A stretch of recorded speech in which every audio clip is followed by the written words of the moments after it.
1970년대 원풍 모방을 다녔던 두 사람. 강제 해고를 당한 후 출근 투쟁을 벌였습니다. 경찰서에 칠리면서 신발도 벗겨지고 옷도 벗겨지고 분합발에 밟히기도 하고. 1980년대 민주노조를 되살리려는 원풍 모방 노동자들은 경찰에 강제 연행되거나 폭행을 당해 병원에 실려갔습니다. 그 후 강제 해고된 500여 명의 원풍 모방 노동자들은 블랙리스트로 관리돼 복직은커녕 다른 직장을 구할 수도 없었습니다. 진실화해위는 국가기관이 블랙리스트를 작성, 배포하는 행위는 위법한 공권력 행사이며 직업 선택의 자유 등을 침해한 행위라고 밝혔습니다. 자, 문 있는 그쪽. 저기 있잖아, 저기. 네, 저기가 저기가 정문인데? 저기.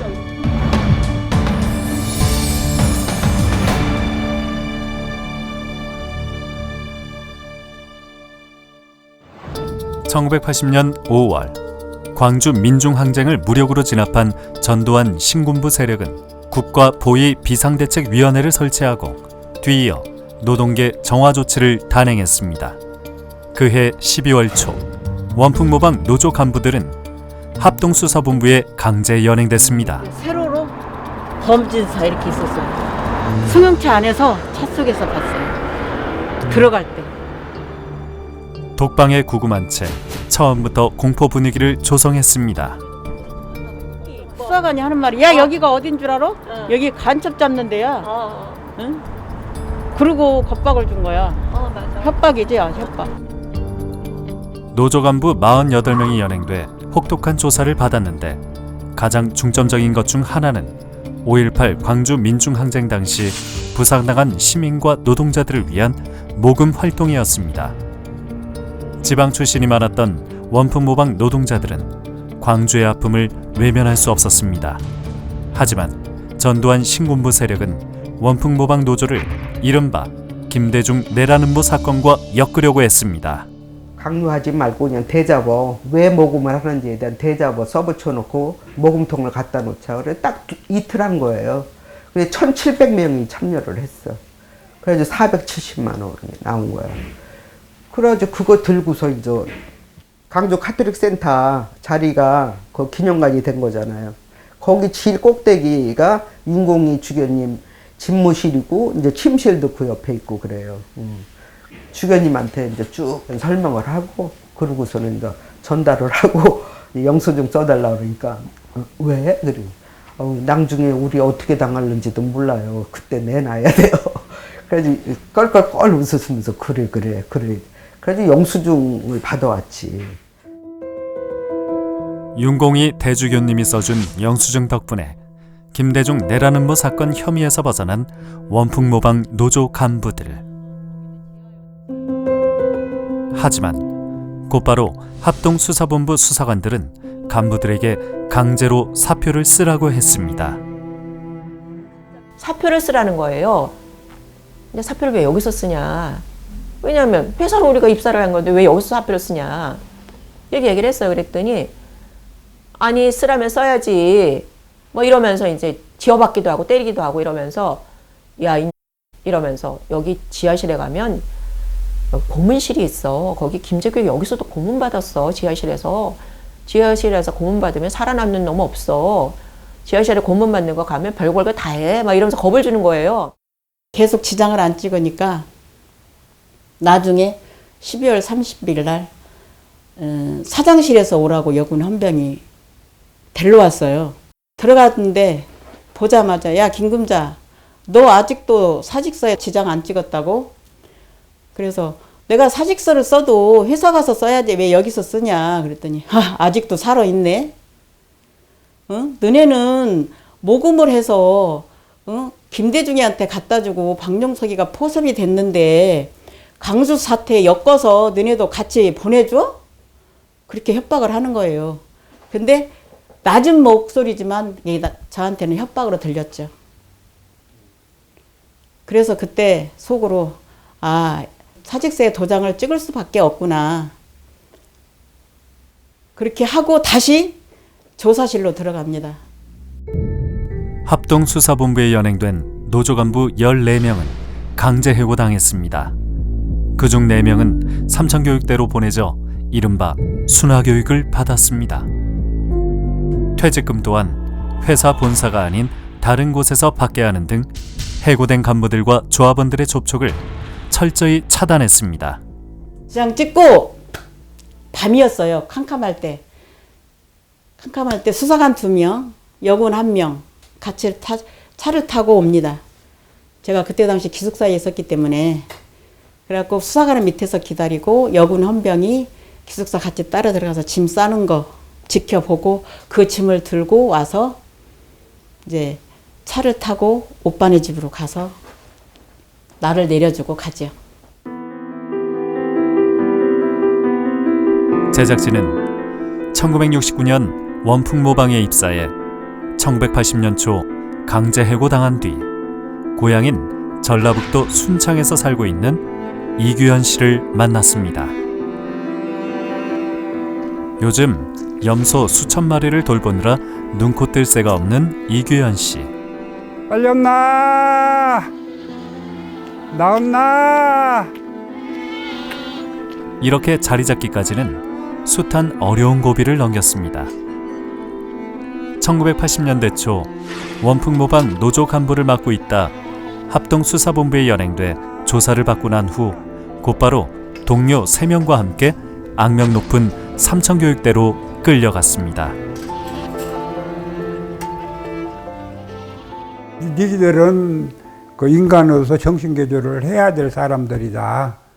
그러니까 하여튼 뭐 그러면서 뭐 탈영을 하면 총 쏘고 뭐 어다 하여튼 겁이 여기는 군대라 이거요. 그러면서 뭐 예차하면은 뭐 어디 뭐 밖에 나가면은 그냥 총으로 쏘고 어쩌고 뭐 하여튼 그런 그 유기감을 많이 줬지 않나 하는 생각이 들어요. 지금 같으면 아마 못 버티잖아. 이제 그런 게 육체적인 고통이 이제 그때는 다른 거지. 얼마나 자연스러워 이게. 이거 얼마나 걔들도 좋겠어. 당시 원풍모방 노동조합은 아주 특별한 철학을 갖고 있었습니다. 회사에 먼저 요구하기 전에 노동자들 스스로 맡은 바 책무를 다해야 한다. 즉, 권리를 주장하기 전에 의무를 다해라. 심지어 작업 현장에서 이를 어긴 조합원들은 노조 간부들에게 심한 질책까지 받았습니다. 현장에 그 사람들이 어떤 큰 덩어리를 회사 쪽과 그냥 크게 부딪히지 않고 중간에서 좀 회사 쪽에도 좀 저기 오고 얘도 좀 따뜻거리면서 우리가 저기를 가는 나는 그런 역할을 했지 않나 하는 생각이 들어요. 그 태만 하지 말고 우리가 할 일 하고 저기를 얻어야 된다. 그래 다 진짜 그런 사람들이었어 그때. 합동수사본부에 끌려가 조사를 받는 바람에 둘째 출산 때 아내 곁을 지키지 못했던 이규현 씨. 더군다나 노동조합 간부를 했다는 이유로 삼천교육대에 끌려가 인간 이하의 취급을 받으면서 차마 표현할 수 없는 인권유린을 당했습니다. 지금도 군대에 다시 끌려가는 악몽 때문에 밤잠을 설칩니다. 이 사회에 나와가지고 군대를 꼭 가는 거야 그냥 다시 한번 꿈속에서. 오히려 그때보다도 그 나와가지고 그 꿈속에서 그 가는 그런 것이 더 오히려 힘들었는지도 몰라요. 삼천교육대에 있는 동안 이규현 씨와 동료들은 무자비한 인권유린으로 온몸은 깨지고 부서졌습니다. 뿐만 아니라 가족들까지도 큰 고통에 시달렸습니다. 4명 중에 그 임재소 총무 부인 같은 경우는 이 삼천교육대에서 옷이 도착을 하잖아요. 그러면 그때 당시 임재소 총무 부인이 임신 중이었는데 피 묻은 옷이 도착을 하니까 그걸 보고 충격을 받아가지고 유산을 했어요. 국보위에서 활동한 한 전문위원은 진실화해위 조사에서 국보위 산하에 있는 사회정화추진위원회에서 노동조합 정화를 제시하였고 노동청에서 노조 간부 해고 등 지침을 작성해 각 지자체에 내려보냈다고 진술했습니다. 진실화해위는 노조 탈퇴, 사직, 삼천교육대 입소 등을 강요한 행위는 단결권 등 헌법이 보장하는 노동기본권과 직업선택의 자유, 신체의 자유 등 중대한 인권을 침해한 것이라고 봤습니다. 1980년대 민주노조의 마지막 보루였던 원풍모방 노동조합. 정부 당국과 회사 측은 원풍모방 노조를 와해시키기 위해 끊임없는 공작을 펼쳤습니다. 원풍모방의 역사는 1950년대 한국견방으로 출발해 1960년대 한국모방으로 이름을 바꾸었고 그 후 부도가 난 회사를 1975년 인수하면서 본격적으로 시작합니다. 1972년 8월 17일 지동진 씨가 대의원 대회에서 한국모방 노동조합 지부장으로 선출되면서 민주노조의 기틀이 마련됐습니다. 당시 조합원들은 대부분 기숙사 생활을 했는데요. 지하 1층, 지상 3층 건물로 1000명이 넘는 인원을 수용할 수 있었습니다. 경비실을 지나서 이렇게 기숙사로 올라가는 그 징검다리가 있었거든. 오솔길 같은 그런 걸, 오솔길 같은 데로 올라가면서 약간 그 우리 고향에 무슨 오솔길을 걷듯이 그렇게 그런 어떤 추억이나 뭐 이런 것들이 있듯이 그렇게 이제 기숙사를 다녔어요. 그래서 기숙사가 굉장히 들어가면 아늑하고 집 같고 이래서 우리가 기숙사에다 마음을 붙이고 그리고 생활을 그러니까 단체 생활을 잘했죠. 규칙적인 생활을. 1972년 7월에 입사한 양승화 씨는 기숙사에서 다양한 문화활동뿐 아니라 소모임에도 참여하면서 동료 선배들과 돈독한 정을 쌓았습니다. 입사한 지 2달 만인 9월 3일 한 사건을 경험하게 됩니다. 기계를 안 끄는 게 회사 방침이었는데 기계를 끄고 아예 그냥 특근을 거부하고 그리고 이제 다들 이제 기숙사에서 다 머물러 있었는데 회사에서는 특근을 거부하니까 밥을 안 줬어요. 아예 식당에서 너네들 그렇게 그 일을 거부했으니까 밥을 안 주겠다 이러면서 그러면 일을 안 한 사람도 안 줬지만 기숙사생들도 굶긴 거예요. 밥을 안 준 거예요. 아예. 그래서 이제 900명이 대체적으로 이제 외출도 금지하고 얘네들이 막 이랬으니까 그래서 그냥 기숙사에서 뒹굴고 있는데 그런데 갑자기 그 하루 종일 굶고 이제 누워서 이러고 있는데 그 뒤에서 그 창문으로 뭐 누가 막 소리를 질러서 이렇게 내다보니까는 프랜카드를 이렇게 들고 이제 서 있는 거예요. 어떤 남자하고 어떤 여자하고. 그래가지고 정문까지만 나와라. 이런 프랜카드예요. 1972년 민주노조가 출범한 이후부터 회사 측의 노조 탄압이 노골화하였습니다. 회사는 해고 14명, 부서 이동 20명, 직위 해제 23명 등 무더기 징계 조치를 내렸습니다. 징계 조치 대상자 중에는 노조 핵심 간부 41명 전원이 포함되었습니다. 이에 노동자들은 특근 거부로 맞섰고 회사는 식당 폐쇄 등으로 대응했습니다. 이에 600여 명의 노동자들은 9월 3일 명동성당에 집결하여 농성에 돌입하였다가 중앙정보부 중재로 농성을 풀고 귀사하였습니다. 경찰 버스를 우리를 태워주더라고요. 우리가 그걸 타고 회사에 오니까 새벽 1시예요. 근데 그 밤에 밥을 주는 거예요. 하루 종일 굶고 이제 처음 밥을 먹었던 거지, 그 밤에. 그래서 이제 그때 알았어요. 이렇게 같이 뭔가 하면 이렇게 밤늦게도 밥도 주고 경찰서가 우리를 데려다 주기도 하네. 그러면서 단결해서 이렇게 뭔가 움직이면 우리의 요구가 이렇게 관철될 수 있는 부분이 있는 거구나. 처음으로 그거를 알았죠. 그래서 이제 노동조합이 중요한 것도 그때 이제 알아가기 시작을 했어요. 9월 3일 명동성당 농성 투쟁 이후 회사는 자주적인 노조활동 보장, 단체 협약 체결, 해고자 복직 등 노조의 요구를 받아들였습니다. 이후 민주노조 지도부와 조합원들 간의 신뢰관계는 더욱 깊어졌습니다. 여기쯤이 이제 노동잡이 있었죠. 그래서 이제 밥 먹으러 왔다가 노동잡 들려서 뭐 얘기도 하고 또 조합 돌아가는 소식도 듣고 이러면서 식사 시간 끝나면 들렸다 가는 것이 노동자. 퇴근하면 들렸다 가고 예. 또 외출 갔다 들어와도 들렸다 가고. 네. 민주노조로 새 출발한 한국모방노조의 1차적인 과제는 임금 인상을 포함한 노동 조건의 개선이었습니다. 1972년 명동성당 농성 이후 단체 협약이 체결되었으나 여전히 임금은 동정업계에서 낮은 수준에 머물렀고 복지 환경도 열악했습니다. 회사 측과 교섭을 벌일 때면 조합원들은 노조 간부들과 하나가 됐습니다. 사무실이 2층이었는데 2층 쇼룸에서 이제 노사 교섭을 하면 우리 1층에서 1층 그 사무실 안에서 노는 거예요. 불러서 이제 막 노래도 하고 장기자랑도 하고 막 이러면서 그러면서 이제 그 힘내서 잘하라고 교섭 잘하라고 네, 이러면서 여기서 이제 1층에서 노는 거죠 우리는. 큰 소리로 노래하면서 힘을 주죠. 네. 하지만 1973년 4월 한국모방 사장은 박정희 정권에 의해 반사회적 기업인으로 지목돼 퇴출당하고 설상가상 회사는 부도가 났습니다. 이때부터 노조는 회사 살리기에 적극 나섰습니다. 노조는 회사 간부들과 함께 한국모방 수습대책위원회를 구성해 경영권을 인수하고 노동자들의 실직과 임금 체불을 막기 위해 동분서주했습니다.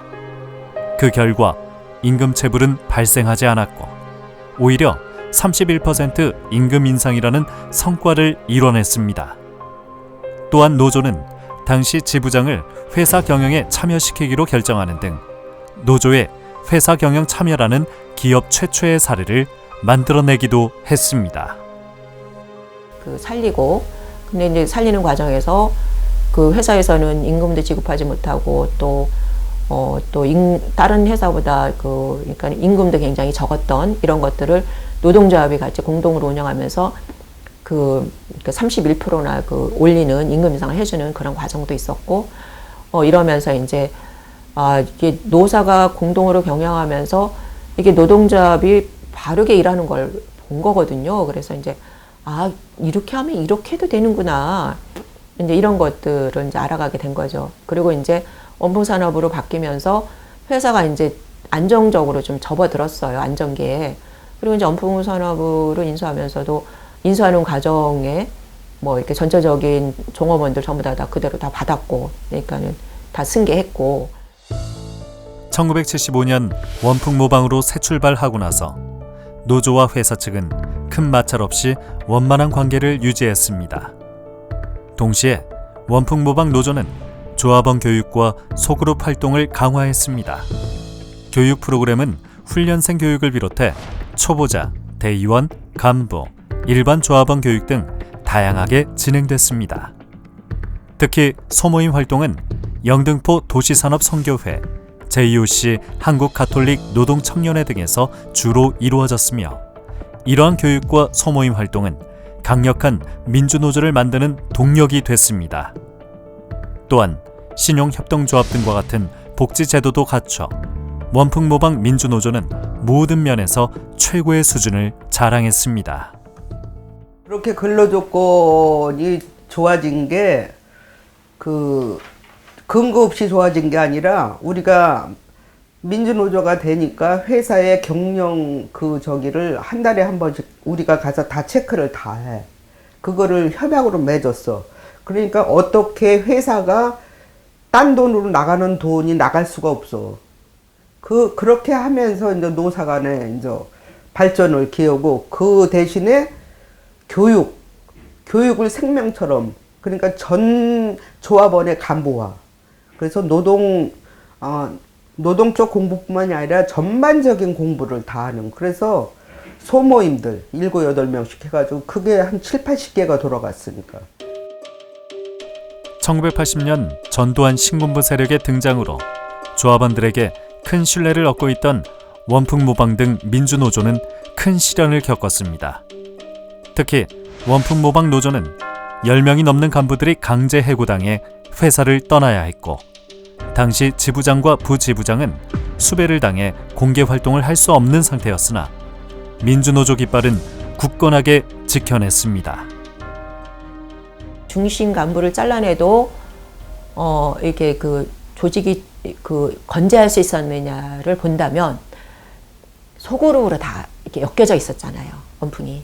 그래서 그러니까 소그룹에 이렇게 있지 않은 조합원들이 별로 없었어요. 대체적으로 다 소그룹에 속해 있었고, 그래서 원풍이 이제 간부가 있고 대의원이 있고 그 다음에 후속 모임이 있었어요. 근데 후속 모임이 뭐냐면 대의원을 했다가 전 대의원 했던 사람들을 다시 엮는, 그래서 현재는 대의원이 아니지만 이렇게 말하자면 어떤 영향력을 행사할 수 있게끔 그런 어떤 후속 모임을 만들었어요. 그리고 이제 그 각 부서에 이렇게 그룹 활동에 하는 그러니까 회장들 모임이 있었거든.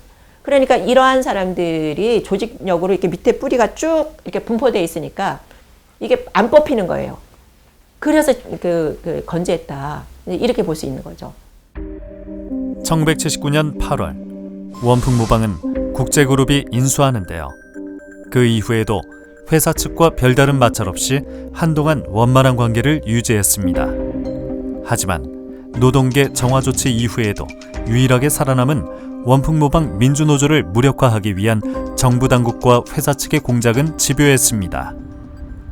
1982년 9월 27일 남성 직원 40여 명이 노조 사무실 문을 부수고 한꺼번에 들이닥쳐 노조 간부와 대의원들을 노조 사무실 밖으로 끌어내고 당시 정선순 노조 조합장과 사무원을 감금한 채 노조 사무실을 장악했습니다. 한편 200여 명의 남성 노동자들은 노조 사무실 주변으로 몰려와 철통같이 방어벽을 구축했고 회사 밖에는 기동경찰버스 4대가 대기하고 있었습니다. 노조 사무실 점거와 노조 간부 폭행 소식에 작업을 마친 수백 명의 노동자들은 노조 사무실 주변으로 몰려들었습니다.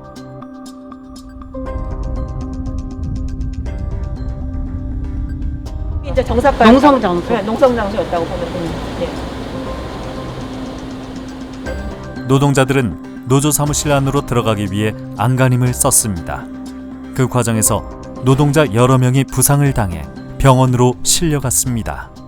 부사대들이 이제 그 노동자 앞에 이제 바리케이트를 이만큼 쳐놓고 이제 거기 앉아서 다 지켰거든요. 노동자 못 들어가게 하고 조합원들이 조를 짜서 그 대의원들하고 같이 조를 짜서 그래서 노동조합 그 조합장한테 조합장 힘내세요. 그리고 굴복하면 절대 안 돼요. 뭐 이러면서 밤새도록 그러니까는 그 조를 짜서 돌면서 얘기를 한 거예요. 조합장한테. 그러니까 밖에 안에서는 소리는 들릴 테니까. 그래서 우리가 여기서 돌면서 조합장한테 그렇게 힘을 내도록. 근데 구사대들은 그 소리 지르는 부분에 대해서는 어떻게 할 수가 없었고 다만 노동조합에 못 들어가게 그거를 했어요. 자기네가. 당시 감금되었던 정선순 조합장은 진실화요의 조사에서 밤새도록 시멘트 바닥에 주저앉은 채로 고문을 받다가 기절했고 사표를 강요하며 폭력과 폭언을 행사했으며 끝내 사표를 쓰지 않자 자루에 집어넣어 서울의 한 아파트 쓰레기장 근처에 버렸다고 진술했습니다. 당시 노동자들은 정부 당국과 회사 측의 불법 파업 공작에 말려들지 않기 위해 전면 파업을 하지 않고 정상적으로 작업을 하면서 농성투쟁을 벌였습니다. 한편 회사 경비실에는 회사 간부들과 담당 형사, 노동부 직원, 그리고 안기부 요원들 중심으로 대책본부가 꾸려져 가동되고 있었습니다. 밖에 그 동향을 보니까 이미 그 기동대차, 경찰차가 회사를 외웠었어요. 이렇게 다 외웠었고, 그리고 회사 그러니까는 사무실 거기 안에는 대책본부가 만들어져 있더라고요. 그래서 거기서 보니까는 우리 담당 형사, 그 다음에 그 노동부 소장, 그 또 회사, 경찰, 아니 뭐 다 와서 이제 진을 치고 있는 거 그 안에서. 그리고 이제 밖에서는 이미 이제 그 구사대들이 유인물을 만들어서 뿌리더라고요. 회사를 정상을 시키려면 노동조합 간부들을 전부 다 정리해야 된다, 해고시켜야 된다. 뭐 이런 거예요. 얘네들이 이제 그 유인물을 만들어낸 게 그런 거예요. 그런 것도 유인물을 이제 현장에 막 돌리고 난리가 나는 거예요. 회사 측의 식당 봉쇄에 이어 물 공급마저 끊기자 노동자들 중에 탈진에 쓰러지는 사람들이 속출했습니다. 농성 3일째 되던 날 회사 측은 또한 노동자들의 부모와 군수 등 행정기관장까지 동원하여 조합원들을 회사 밖으로 끌어냈습니다. 10월 1일 추석달이 밝게 떠오른 새벽, 경찰은 마지막 남은 50여 명의 노동자들을 강제 진압했습니다. 그렇게 민주노조의 마지막 보루 원풍모방 노조 깃발은 강제로 내려졌습니다. 연예인이 돼서 가는데 경찰차를 타고 그 병원에서 그 회사를 이렇게 유턴을 하려고 이렇게 회사를 저 꼭대기까지 해서 한 바퀴 이렇게 도는데 우리 조합원이 그때도 거기서 이제 막 이렇게 있는 거예요. 길에서 막 그 항의하고 싸우고 이러고 있는 거예요. 막 그러고 있는 걸 모습을 보면서 정말 많이 가슴이 아팠죠. 왜냐하면 어떡하나, 저 어떡하지. 당시 중앙정보부는 오래전부터 원풍모방 노조를 예의주시하면서 끊임없는 노조 집행부 해고 등 노조를 약화시키는 공작을 되풀이한 것으로 진실화해의 조사 결과 드러났습니다. 또한 당시 남부경찰서 정복과 형사의 증언에 의하면 안기부, 보안사, 노동사무소, 검찰, 구청 등의 기관장들은 현안이 있을 때마다 관계기관 대책회의를 꾸려 원풍모방 사건에 대처했습니다. 결국 원풍모방은 조합 간부 8명이 구속된 가운데 조합원 200여 명이 병원에 입원했고 500여 명이 강제 해고를 당했습니다. 이른바 9.27 사건은 노노 갈등의 양상을 띠고 있지만 그 배후에는 공권력이 개입해 강제 귀양과 해고 조치에 관여하였음이 밝혀졌고 자율적인 노사관계에 공권력이 개입하여 노조를 와해시킨 것은 위법한 공권력의 행사에 해당한다고 진실화해위는 밝혔습니다. 지난 2011년 발족된 원풍동지회. 민주노조의 마지막 보루였던 원풍모방 노동조합 조합원들은 9.27 이후에도 블랙리스트로 관리되는 등 오랜 기간 동안 암흑의 세월을 보냈습니다.